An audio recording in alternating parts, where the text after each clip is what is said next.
ఓం శుభంకర్యే నమః. నిఖిల శ్రేయోదాయిని సర్వకార్య సిద్ధిప్రద పరబ్రహ్మస్వరూపిణి శుభంకరీ నమోస్తుతే. అగజానన పద్మార్కం గజానన మహర్నిశం అనేకదంతం భక్తానాం ఏకదంతముపాస్మహే. గురుబ్రహ్మా గురుర్విష్ణుః గురుర్దేవో మహేశ్వరః గురు సాక్షాత్ పరబ్రహ్మ తస్మై శ్రీ గురవే నమః. ఓం శ్రీ మహాగణాధిపతయే నమః. అస్మత్ శ్రీ గురు చరణారవిందాభ్యాం నమః.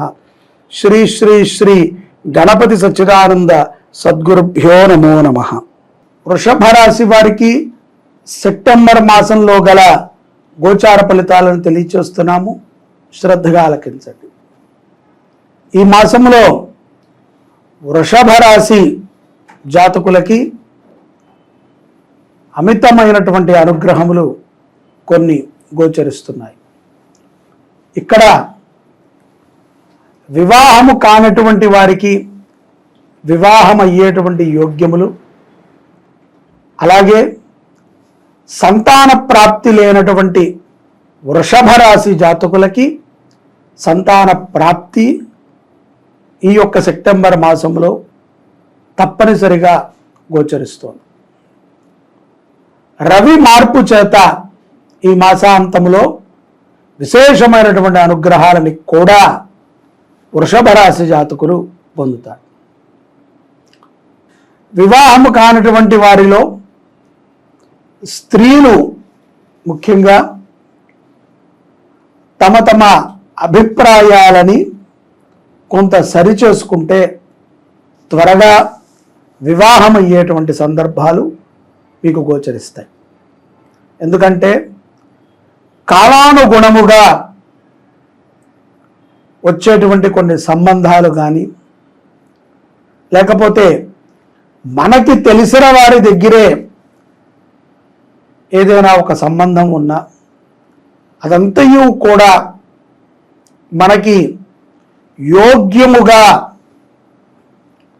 ఉండాలి అంటే తప్పనిసరిగా మనము దానికి సంబంధించినటువంటి సాధనని చెయ్యాలి.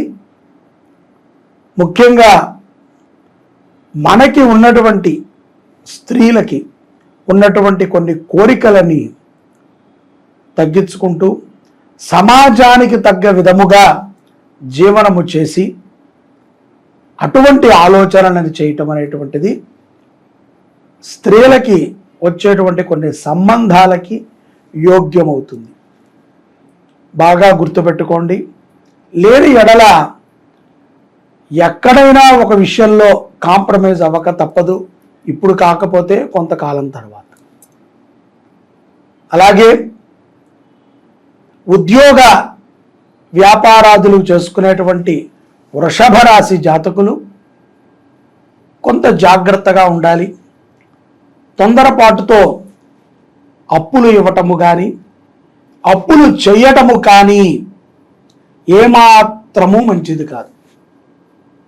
ఇక తప్పక చేశారండి అని అనకూడదు. నేను ఇవ్వకపోవచ్చు కానీ మీ అప్పు చెయ్యకుండా మీరు ఎలా బతకచ్చో కూడా నేను చెప్తాను.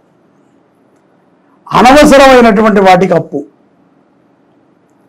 ఏదో భార్య అడిగిందనో పిల్లలు అడిగారనో తొందరపాటుతో అప్పు చేయటం, అది తీర్చేయగల స్తోమత ఉన్నప్పటికీ అప్పు చెయ్యకుండా ఉన్న దాంట్లో సర్దుకుని జీవించేటువంటి వాడు ఎప్పటికైనా సరే ధన్యుడవుతాడు. అంతే తప్ప అప్పులు చేసి ఆ అప్పులు తీర్చలేక బలవంతంగా కడుతూ వాటి కోసమై పనిచేస్తూ ఆ యొక్క ఈఎంఐలు కట్టడం కోసమై తాపత్రయపడుతూ దాన్నేదో సమాజ సేవ కింద భావించి భగవంతుణ్ణి, తల్లిదండ్రుల్ని, కుటుంబాన్ని నిందిస్తూ బతకటము మంచి జీవితం కాదు అని నా అభిప్రాయం. కాబట్టి సాధ్యమైనంత అప్పుకి దూరంగా ఉండేటువంటి సంకల్పాన్ని చేసుకోండి. వృషభ రాశి ఉద్యోగస్తులు, వ్యాపారవేత్తలు అప్పు చేసేటువంటి సందర్భాలు వస్తాయి కాబట్టి ఇంత హెచ్చరికగా చెప్తున్నాం. ఏదో పిల్లల చదువు కోసము లేదు ఏదో మనని కన్నందుకు తల్లిదండ్రుల కోసము, ఇక తప్పదు అనుకుంటే ఏదైనా ఒక ధర్మ కార్యము చేయటం కోసము, అంతే తప్ప అప్పు చేసి యాత్రలకు వెళ్ళటము, అప్పులు చేసి ఎక్కడెక్కడో తిరిగి రావటము, అప్పులు చేసి ఖరీదైనటువంటి వస్తువులని కొనుక్కోవటము ఏమాత్రము శ్రేయోదాయకము కాదు. తద్వారా ఆ కొనుక్కున్నటువంటి వస్తువులు కానీ, ఆ తిరిగినటువంటి ప్రదేశము కానీ సుఖముని సంతోషాన్ని మనకి ఇస్తుంది అని అనుకున్న తాత్కాలికము మాత్రం.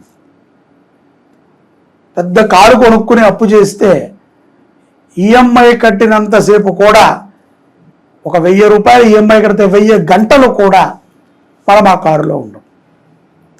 స్థితి ఉన్నప్పుడు, దానికి తగ్గ వనరులు ఉన్నప్పుడు కొనటం అనేటువంటిది యోగ్యం. కాబట్టి అనుభవించని వస్తువుల గురించి ఏదో ఒక 5-10 నిమిషాల సుఖాల కోసము, ఒక పూట సుఖము కోసము, ఒక రోజు సుఖము కోసము అప్పులు చేసి జీవితాన్ని పాడు చేసుకోకూడదు. ఈ విషయాన్ని విదేశీలో ఉన్నటువంటి మన భారతీయులు కూడా బాగా గుర్తుపెట్టుకోవాలి. వారికి కూడా అటువంటి సందర్భాలు వస్తాయి. కొనాలి, ఇది టైము, ఇప్పుడు కొంటే మనం బలానా టైంకు తీర్చగలము అనేటువంటి ఒక నమ్మకము దృఢముగా ఉంటే, అంతే ఆదాయము నిర్దిష్టముగా ఉంటేనే చేయాలి. ఏదో కలుగుతుంది అనేటువంటి ఆపేక్షతో ఆ పనిని చేయకూడదు.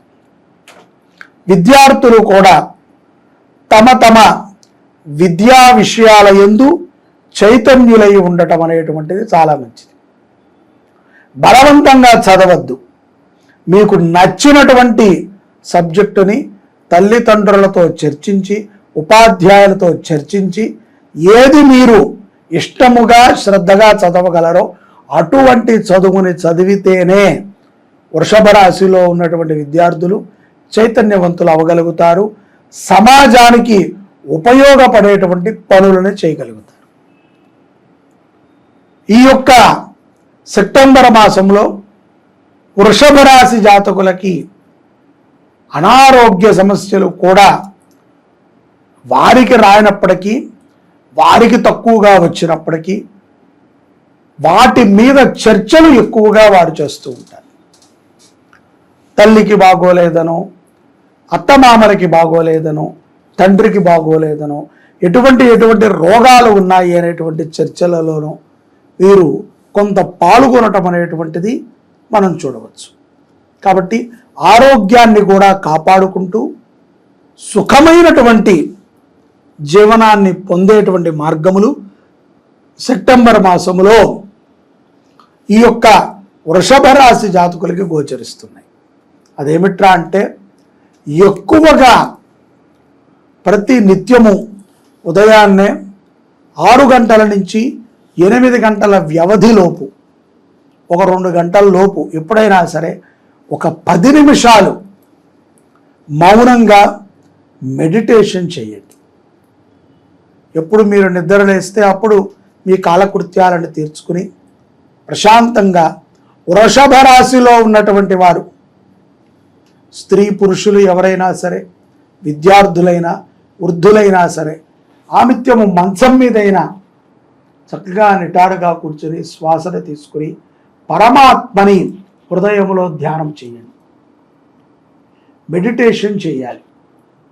ఎందుకంటే వేగంగా కొన్ని ప్రభావాలు వచ్చేటప్పుడు ఆ వేగతని, ఆ యొక్క వేగాన్ని మనం తగ్గించుకోవటానికి మనము చేసేటువంటి మెడిటేషనే మనకి ఉపయుక్తమవుతుంది. సెప్టెంబర్ మాసంలో భాద్రపద పౌర్ణమి తర్వాత ఈ యొక్క వృషభ రాశి వారికి అనుగుణమైనటువంటి సమయాలు కొన్ని వస్తాయి. 3వ వారములో, సెప్టెంబర్ 3వ వారం అంటే దగ్గరగా మీరు పౌర్ణమికి చేరువలో ఉంటారు. ఈ యొక్క 3వ వారములో విశేషమైనటువంటి లాభాలు వృషభ రాశి వారికి ఉన్నాయి. మీ మాటకి మంచి పదును ఏర్పడుతుంది. మొదటి నుంచి గనక మీరు మెడిటేషన్ చేయగలిగితే సెప్టెంబర్ మాసం ప్రారంభం నుంచి ఆ యొక్క మెడిటేషన్ శక్తి మీకు నెగటివ్ ఎనర్జీని ఎక్కడా రానివ్వదు. ధ్యానము ప్రతి ఒక్కరిలో కూడా సాత్వికతమైనటువంటి భావాన్ని మీరు స్వీకరించగలుగుతారు. తద్వారా గొడవలకి దూరంగా ఉంటారు, అప్పులకి దూరంగా ఉంటారు, అనవసరమైనటువంటి ఆలోచనలకి దూరంగా ఉంటారు, ప్రశాంతమైనటువంటి జీవితం లభిస్తుంది, శరీరము ఆరోగ్యంగా ఉంటుంది. ఈ 5టిని మీరు పొందాలి అనుకుంటే పౌర్ణమి ముందైనా పౌర్ణమికి తర్వాత అయినా సరే ఎక్కువగా మెడిటేషన్ చేయండి. ఏమీ అక్కర్లేదు, మీరు ఎలా కింద కూర్చోలేమండి, మోకాళ్ళ నొప్పులు, కాళ్ళు బాస్పెట్లు పడవు అని అనుకుంటే చక్కగా మీకు సుఖమైనటువంటి ఆసనాన్ని వేసుకుని అక్కడైనా సరే నిటారుగా శ్వాస తీసుకుని ఉచ్ఛ్వాస నిశ్వాసలతో ప్రశాంతముగా మీ ఇష్టదైవాన్ని మనసులో ధ్యానం చేస్తూ మెడిటేషన్ చేయటం. ఇలా మీరు చేయండి.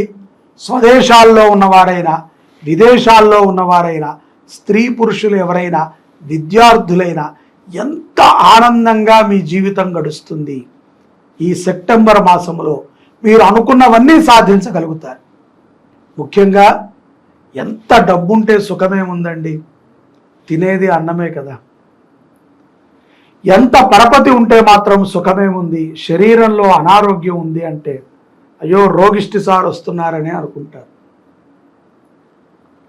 ఎంత సౌందర్యం ఉంటే సుఖమేముంది, మనని అందరూ తిట్టుకుంటూ ఉంటే మన ముందు మెచ్చుకుని మన వెనకాల తిట్టుకునేటువంటి వాళ్ళలో మనము ఉన్నాము అంటే ఎంత బాధాకరం. సమాజంలో మనము ఎప్పుడూ కూడా కీర్తింపబడాలి. మనము ఉన్నా లేకపోయినా మన గురించి మన కుటుంబ సభ్యులు కానీ, మన తల్లిదండ్రులు కానీ, మన మిత్రులు కానీ, ఆప్తులు కానీ ఒకటే విధంగా మాట్లాడుకోవాలి. అలాంటి జీవితాన్ని వృషభ రాశి వారు పొందాలి అనుకుంటే ప్రాణాయామము, యోగా తప్ప మరొక మార్గం లేదు. విద్యార్థులకి కూడా చక్కటి చైతన్యము లభిస్తుంది. ముఖ్యంగా ధనకటాక్షాన్ని పొందగలుగుతారు. అనవసరమైనటువంటి ఖర్చులన్నీ తగ్గుతాయి. ప్రతి దాంట్లో మీరు ఉదయాన్నే మీరు ప్రాణాయామం చేసి మెడిటేషన్ చేస్తే మీరు ఎంత సేవ్ చేసుకున్న వారు అవుతారో మాసాంతంలో మీకే తెలుస్తుంది. ఖర్చులు తగ్గుతాయి, సాత్వికత పెరుగుతుంది, మంచి ఆహారాన్ని తినగలుగుతారు, ఆరోగ్యంగా ఉంటారు. ఊరికే వైద్యులకి కానీ గొడవలకి కానీ వెళ్ళాల్సిన అవసరం లేదు. లేకపోతే కోపం పెరిగిపోతూ ఉంటుంది, కోపోద్రేకులు అవుతూ ఉంటారు, చికాకులో చెడు వ్యసనాలకి లోబడిపోతూ ఉంటారు, ఫ్రస్ట్రేషన్ అయిపోతూ ఉంటారు. టైం పాస్ అవ్వట్లేదండి అని చెడు బుద్ధులు, చెడు ఆలోచనలు మనకి కలుగుతూ ఉంటాయి. ఈ పౌర్ణమి తర్వాత అంటే భాద్రపద పౌర్ణమి తర్వాత మరింత దృఢపడటానికి, మరిన్ని శుభకార్యాలని మీరు నడిపించటానికి, మీరు అనుకున్నటువంటి ప్రతి పని విజయవంతం అవటానికి ప్రాణాయామం ఎంతో ఉపయుక్తమవుతుంది. వృషభ రాశి జాతకులకి ఇలాంటి చిన్న చిన్న రెమెడీల ద్వారా మీలో మీరే ఒక మంచి నమ్మకాన్ని దృఢత్వం చేసుకుని మీ నుంచి ఎవరెవరైతే గనక మన ధర్మం కాదు పరధర్మం గొప్పదే అని వెళుతున్నారో అటువంటి వారికి మన ధర్మం వైపు మీరు లాక్కురాగలిగినటువంటి గొప్ప శక్తివంతులు అవుతారు. మీరందరూ కూడా గ్రహముల యొక్క అనుగ్రహాన్ని సులభంగా పొందేటువంటి ఈ యొక్క ప్రాణాయామము, యోగా అభ్యాసాన్ని చేసి వృషభ రాశి జాతకులు సెప్టెంబర్ మాసంలో దివ్యమైనటువంటి అనుగ్రహాలని పొందుతారని భావిస్తున్నారు. జై శుభంకరి. సర్వే జనాః సుఖినో భవంతు.